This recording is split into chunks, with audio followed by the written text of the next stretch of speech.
I did not wear waterproof mascara tonight, guys, so this could be a problem. It's funny, I was listening to Hosea tell his embarrassing story, first corporate story, and Alicia, and I have one too, guys. I have to tell you my embarrassing story. I remember early after graduating from NYU, no one in my family had ever worked in a corporate setting. I didn't know what it was to go out and interview. And I remember going into interview at another financial services firm, not Morgan Stanley. Morgan Stanley hired me. And I walked into the office of this hiring manager. She was impeccable. Her office was gorgeous. And I walked in, and I didn't quite know where to sit. You know, she had that corporate setup with the desk and the chair, and then there was a table, and I started like figuring out where to sit. And then in my brain, I thought, well, I guess I should turn this chair around so I could face her. And I'm turning the chair, and I'm looking, and all of a sudden I see her giving me a look like, why are you rearranging my office? I didn't get the job. I didn't get the job. So we've all had those embarrassing moments. Mary, thank you so much for your kind words. Mary and I have very similar backgrounds, and we've gotten to know each other, especially in the last few weeks. And I can tell you without a doubt that this mission that America Needs You has to uplift young adults from underserved communities and bring them into their own is powerful. Mary is spectacular, spectacular. Her boss is here, Jackie Lacalzi. She's sitting right here. Very intentionally invited Jackie because I wanted her to see the product of all that she's investing in Mary come to life. Mary, congratulations on all of your successes. I want to start by thanking the America Needs You leadership team, Alicia, Robert Refkin, I don't know if he's here, Jamie Shalom, who's board chair. Robert is the founder. Emily Ashton. Emily, I don't know, I can't see you in the room, but Emily is our person. She works with us at Morgan Stanley. She is incredible. She's the driver of this partnership that we built, and I remember the early days of talking to Emily about this. And really just thank you to the entire staff and the board for this recognition. I've spent a lot of time since learning about this award reflecting on the work I get to do each day at Morgan Stanley. And also my personal journey and my own desire to give back, which are all really very linked. And I have to say, I've accepted many awards on behalf of Morgan Stanley, but to be personally honored just lands very differently. And especially when you're being honored for work that you're passionate about, that you're also being paid to do, it's extraordinary. But I will tell you that to be honored for a cause that you believe deeply, deeply in is really humbling, and it's really affirming. I can't think of any more important work than I do at Morgan Stanley than being able to use the resources of the firm to support all of the communities that we know need our help. We know need our help, and I love leaning into that work. But there's always a story. So how did I get here, and how did we all get here? And I don't want to go dark on you, but for a brief moment, I want to just take you back to May 25th of 2020. And that was the day that George Floyd was murdered. And that day was a day when a powerful fuse got relit, right? This fuse around revisiting our need to address this really pervasive lack of investment, access, and opportunity for people who were born into less favorable circumstances.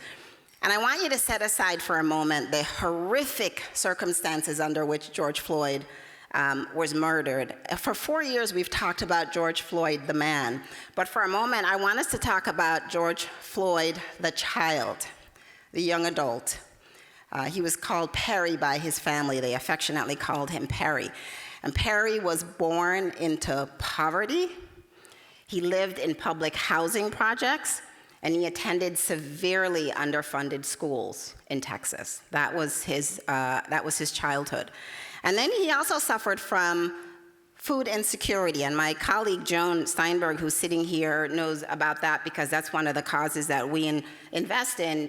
Perry suffered from severe food insecurity, eating bananas and mayonnaise sandwiches to survive. And in spite of all that, Perry, the child, had a dream, and he had big ambitions, and his ambition was to become a Supreme Court justice. And I didn't know that about him, and I was reading about him more deeply in preparation for tonight, and I thought, wow, right? In spite of all that, he had these big ambitions, and he made it quite far. We don't tell this story. He made it all the way to college. He went to Texas A&M. He studied at Texas A&M for several years. He never completed it, but he studied at Texas A&M. So he came very, very close. And I say to myself, what if Perry had access to career development workshops? What if he had access to one-on-one mentoring? What if he had access to grants and a warm and welcoming community? What if Perry had America Needs You? What if Perry had America Needs You? Perry could be me, he could be you, he could be you, he could be you. Perry needed what all young adults need. He needed to be seen, he needed to be invested in, he needed to be heard. He just needed the opportunity to thrive. So I'm really proud that in that moment, Morgan Stanley stood in that gap, one of many firms, and we said, we're gonna do more. And we did a couple of things. Number one, we expanded our philanthropic and D&I work and stood up our Institute for Inclusion with funding of $25 million with the sponsorship and support of our then CEO, James Gorman. And James, wherever you are, I thank you for that because that was just an amazing, amazing step forward.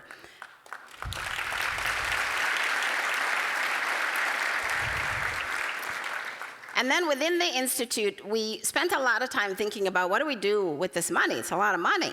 And there are a lot of causes that you can support. But this cause was so deep in my soul. Something in my DNA said this is a cause that we needed to carve money out of that $25 million to support. And so we launched the Equity in Education and Careers Consortium, a partnership with 6 extraordinary organizations, including America Needs You, and we decided to invest to fuel the ambitions of young adults like Mary, to give them an opportunity to thrive. I'm really proud that NE is one of our partners. We funded them with $1.2 million, and with that, they stood up the First Gen U, a virtual online career offering that is serving over 4,000 students. America Needs You, thank you for doing that work. Thank you.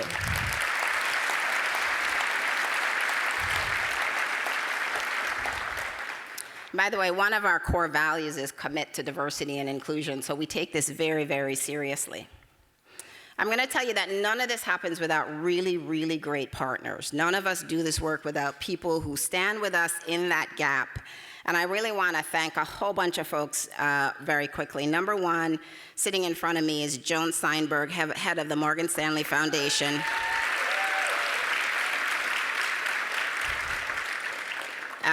Joan is my partner in crime in this work. She and I spent hours together. We still love each other after all that time. And we spent time with the help of a lot of folks building the Equity Consortium. The other person I want to recognize, and I think she's here tonight, is Carla Harris. Carla, where's my friend Carla?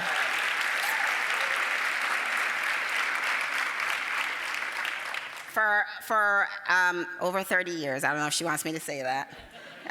Carla's been a fierce voice for equity and inclusion and diversity at Morgan Stanley, and she stood with us in the building and the design of this effort and helped us to choose our partners. And Carla, I can't thank you for all the hours you spent with us. Thank you so much. Thank you so much.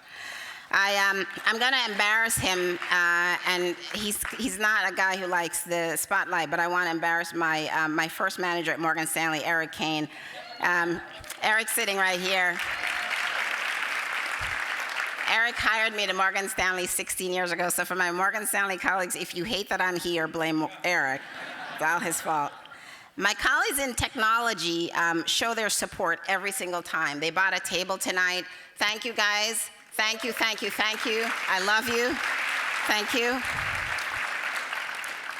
And then last but not least, my colleagues from our human capital team, and especially my colleagues in diversity and inclusion. Where are my HR colleagues? Are you guys here?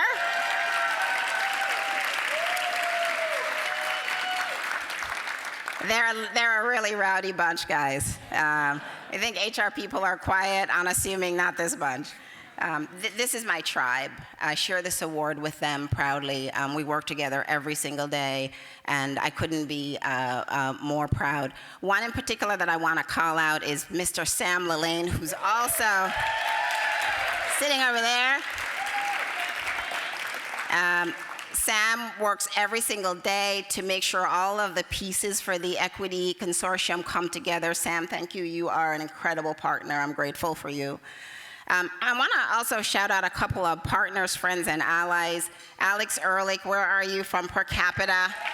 You have been an amazing friend through our entire diversity journey at Morgan Stanley. He was at Morgan Stanley. He now stood up his own firm, and you should go look it up, Per Capita, because they're doing incredible work in the space of equity and inclusion as well. Okita Brown, Beth Horley, and Pam Rodriguez from our partner company, MUFG, thank you so much for your support and your partnership. My friend Karen Tiernite from EY, Nicola Hancock from AMS, Frank Congui from Randstad, and Colleen Tierney from PwC. I'm just highlighting a few folks who really stepped in to support tonight. And then last but not least, my own family. And I love them endlessly. I love them endlessly. My mom, Beryl, is here.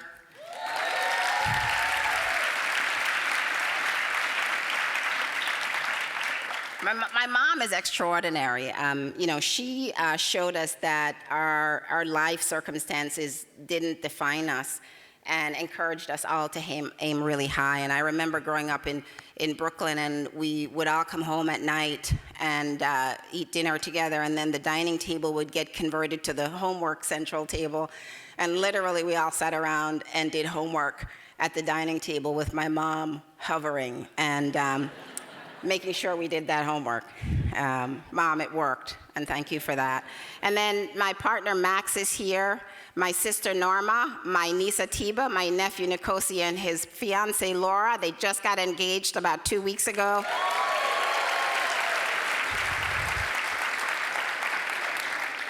This is the crew. This is the home crew that gives me everything I need to show up every day and do this work. I'm going to close by once again invoking the memory of George Floyd. He was plagued by poverty, and he was plagued by the tyranny of low expectations and the tyranny of even lower support. Those things plagued him. And he never achieved his dream of becoming a Supreme Court justice.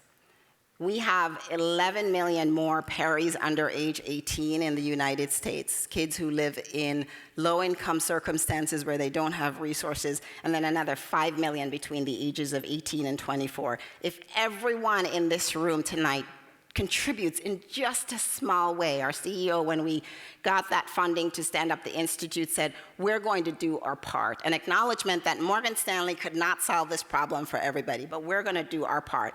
If everybody does their part, investing in our young people, my friends, it's not charity. It's not charity. It is a high return investment, and it is simply the right thing to do. So I'm going to ask you to continue to invest in organizations like America Needs You.